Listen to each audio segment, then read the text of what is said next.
My name is Heidig, and I'm an instruction librarian from Cornell University.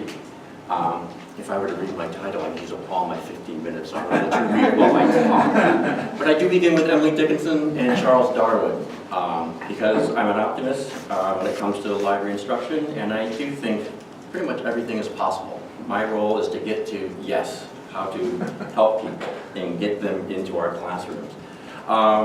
The ship you see here is a model of the HMS Beagle, and it's an artifact that I have used in a variety of classes, including a science and technology studies class dealing with global Darwinism. So my point being that all instruction is a voyage of discovery, and every class an opportunity to find new ways of engaging students and connecting them with collections and information.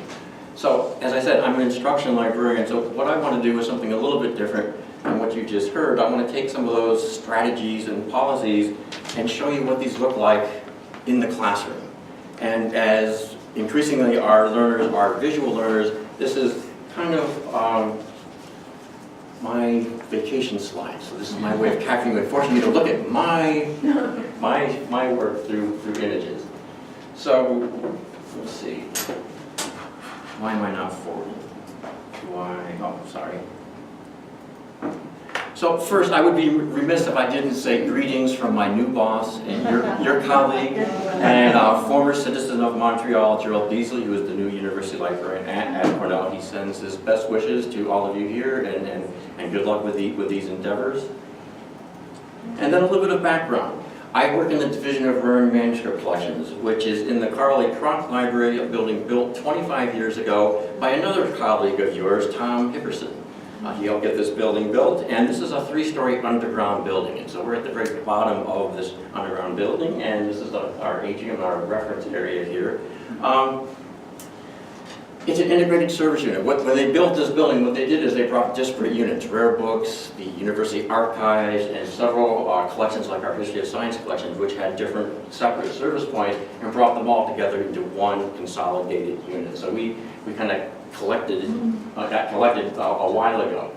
So it's a staff that sounds like a large staff, 33 members, 7 curators, and then I say 5, and I put instructors in quotation marks because essentially there are 12 people who do some instruction, but I want to emphasize the some there because, well, we'll talk about this. I'm the generalist in the room, and I'm the generalist in this department. This is a department full of specialists, full of curators. Curators like to talk about their topic, when I've got all of these classmates coming with all kinds of topics and also multidisciplinary topics, and so it's interesting trying to get instructors for some of our requests.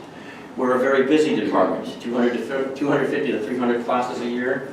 As the instruction coordinator, I do usually over half of these, so I am teaching all of the time. In fact, I was kind of not joking when I was telling the organizers here that I was apologizing for getting my stuff in late because I was so busy doing instruction that I didn't have time to think about instruction. So hopefully that isn't coming across in this talk.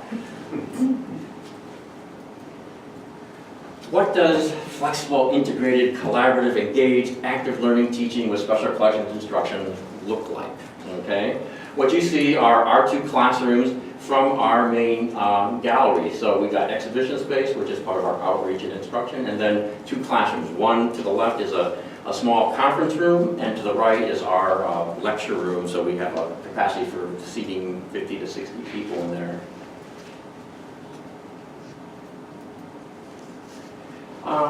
This is my own personal instruction mantra. So make special collections special, or I should even say keep special collections special. It is never lost to me. I never take for granted where I work and what I work with. Every trip into that vault is special. Things I bring out of that vault are special. And I'm bringing these out for students who are coming generally for the first time to this area. And so you want to keep that forefront, that these things are special and you want to wow them and awe them. Again, as a generalist, I believe in integrating special collections instruction, primary source literacy, with general research strategies. I should back up. I'm talking too fast because the timer's on. A little bit about my background. I have worked at Cornell my entire professional career. This is now 33 years. And for most of that time, I have worked in the main humanities and social sciences library as a reference librarian and instructor. So I work with general circulating collections. But 6 years ago, I was asked by the Universal Librarian to try an experiment. And so what happened was my job was split, so I spent half the time in my former unit, and then half time down in special collections. And so that allowed me to be a physical, actual bridge between these two departments. There was already collaboration and communication, but by me moving back and forth between these departments made it all the more integral. And in fact, it was interesting because this is aerobic librarianship, because I was running between 3 libraries all the time. No one ever saw me because I was just a blur running to the next meeting. Because the trouble with being half-time in 2 departments is that you have 2 staff meetings, and you have 2 bosses, and 2 of everything, and so you're constantly on the run. And that's actually one of the reasons why we're not doing this model anymore. As of 6 months ago, I've transitioned to being full-time in special collections, and part of that is just the need for our instructions requests keep going up, and so there was need for that help. And I did have more colleagues upstairs, as I call it, my upstairs teaching as opposed to the downstairs in rare. So that's when I keep talking about integrating general and special, it comes from this background. I try to bring the sensibility of putting special collections research within the context of the full spectrum of what students need to be working with. So not just library catalogs, but where does Google fit with special collections, and being able to find things with that. And then engage the audience. That's my way of saying, don't be boring. Okay, I've seen too many special collections sessions become leaden because unfortunately the person teaching is not a good teacher. So this is my plea for when you're hiring curators, if those are your teaching people, emphasize the teaching. It's not just the research in the subject area. We certainly need the subject expertise, but we need good teachers too. Yes, special collections have the advantage of being great stuff and they speak for themselves, but they don't necessarily speak for themselves. You need good teachers. Flexibility. Start simple. Most of our instruction is traditional instruction. Presentation, show and tell, dog and pony show up in front of a room, and when you add projection, you can then work with your digital collections. But this is our lecture space, and you pull the chairs out and you add tables with wheels and chairs like this, and suddenly your lecture room is a learning lab, okay? Our lecture space is actually an endowed space, and we have Gail and Steve Rubin's Special Collections Learning Lab.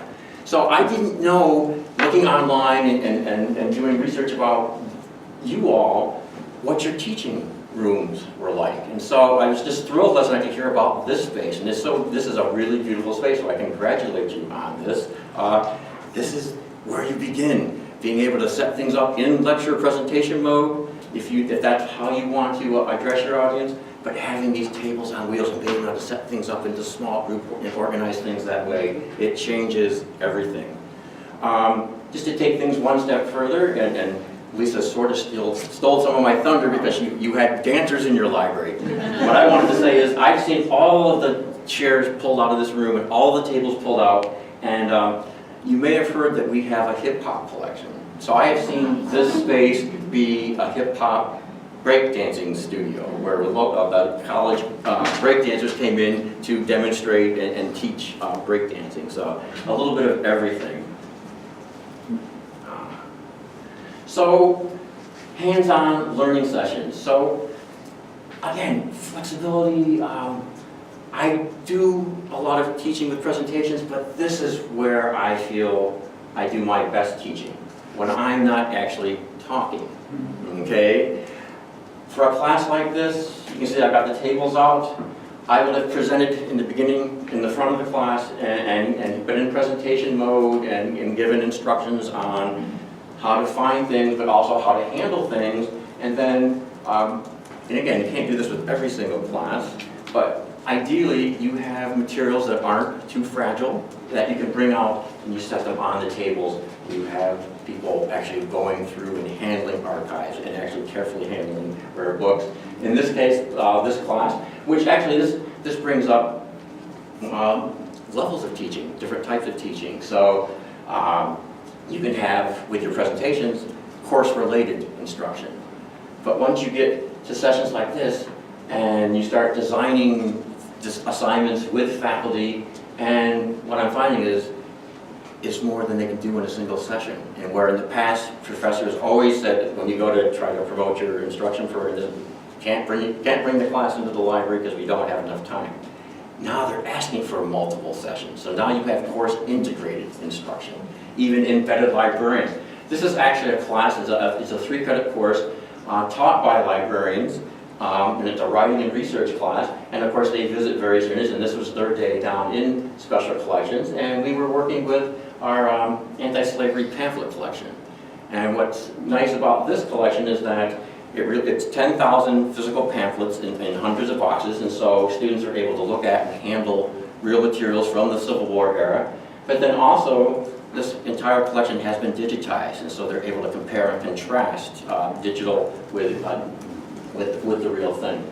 So, if you let students touch stuff, it's not just the learning potential goes up, but just the satisfaction level just goes off the charts. I mean, when they can go through a box and pull something out, it literally is tangible history. I mean, the feeling is palpable in the room when you are allowed to touch things. Need to keep moving here. Instruction with special collections is all about, as is all instruction, really, all library instruction, is about building relationships with faculty. This was an art professor who wanted to get her students out of the studio and stop looking at their phones, looking at digital facsimiles of engravings, and says, let's go over to the rare book room and look at William Blake engravings. And so we looked at a few things online and then said, no, let's go into the other room and look at the real thing. And so it's been interesting working with her, and this is essentially how so much of my instruction is changing over time. It's kind of an organic process where she came in with just this one idea, get the class in to see some engravings.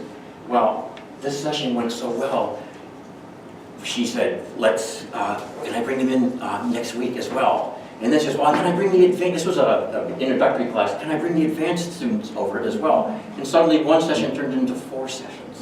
And it was great, and she came back this semester, and we're doing more and more.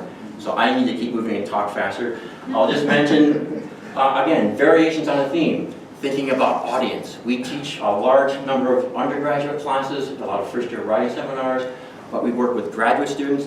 And talking about flexibility, I mentioned our 2 classrooms. Well, I've gotten to be a facility hog when I can now. It depends on what is needed for the class. I use both spaces at once. I start in the lecture room, I project things, we talk about things, sometimes, and in this case, this class came to the library. Originally, the request was for 1 session. They've been in 3 times this semester, and they're actually coming back next week to do their final report, so I get to be part of the class and listen to their final report and see what they did with all of this. But here they were looking at Chaucer, and I don't want this to seem cavalier, but the faculty member actually didn't request this, but I knew that they were reading King Lear, and so I pulled out the first folio. Okay, I am going to quickly go. 3rd graders, not part of our core mission, but we do try to say yes whenever we can to local schools, K through 12, regional colleges and universities. We get a lot of people. We are New York State's land-grant institution, so we believe in public service and public engagement and try to get as many people as possible into our facilities. The 3rd graders were actually, they came in for Abraham Lincoln's birthday, and they're making birthday cards for him. Also, new trend, classes with lecture classes, large groups. The professors want their students working with special collections. So various solutions. One, I can teach multiple sections for a class, and I have done that where I teach 8 and 9 sections of her course. Or in this case, I went up to the Ag Quad, and this is about 5 minutes before class started, so of course it didn't fill in until 1 minute before class started. But I had 90 students in, I'm getting information about history of Cornell resources, and then they came to visit individually on projects down in special collections. How you promote your instruction. Here's my page, our department's page for explaining the services that we have. There's a link to our instruction request form, and this doesn't work. Nobody finds this page, nobody uses this form. I get no requests from this form, so I've got to rethink web presence, the power of the web. No one's finding this page. And I've even got a nice graphic of students actively learning. Nobody finds this page. What they do find, of course, are things like hashtags. And so, in fact, I'm going to do in honor of the spirit of what we're doing here today, the view from the podium, and I will put this up later. Okay, so gotta live by this. We're just learning, we're just experimenting with this now. We encourage students to take pictures of things that they're seeing in class and to post them and put their tags in. I include this Facebook post because our university archivist, this is like 3 years ago, walked into the vault, put on some gloves, hooked up a camera, and 20 seconds later changed everything about our special collections. This Facebook post on our website got this many hits as of last week. 9 million. How do you replicate that? How do you follow that up? We've tried other videos, nothing has come close to this thing. This is just amazing. So again, promoting your services, you want to engage students, you have to go where they are, and they are certainly here. Okay, so are your services here? What does your website look like? What does my website look like on here? I've got to go work on this. Back to the Beagle, because this was one of my favorite classes. This instructor, new instructor in Science and Technology Studies, came in and said, I want 4 sessions. 2 on general research and 2 in special collections. I said, fine. And we had a great time, and everything went well. All right, how does this scale? We talk about challenges. I can do this class this way, but I can't do 10 classes this way. So I'll just quickly flash through, how do you measure our services and our instruction? Well, one, you see the QR code here. This leads to, and I also projected a tiny URL that goes to a Qualtrics survey, so we can get formal assessment. But also, I could tell they were having a good time with this class, okay? Also, when groups take pictures of themselves afterwards, you know that you've done something right. And there's this. You can go to your library communications department, you can go on the web, you can set off things on listserv, but you put a sign out in front of your library, a little chalk sign, and it brought in hundreds. This was a pop-up exhibition. This was only at our library. It was loaned for 3 days by Carl Sagan's widow. Brought in their Voyager Golden Record cover this last fall, and 1,400 people showed up in 3 days' time. And here's the golden cover in our one of our gallery spaces. And I'll end by saying, I don't have a crystal ball for all of you here in terms of predicting and projecting your future, but actually I do. And I'm now bragging because as of 2 weeks ago, Cornell alum Jay Walker, we have a witchcraft exhibition up right now. We have North America's largest collection of witchcraft materials that was created by our co-founder and first president.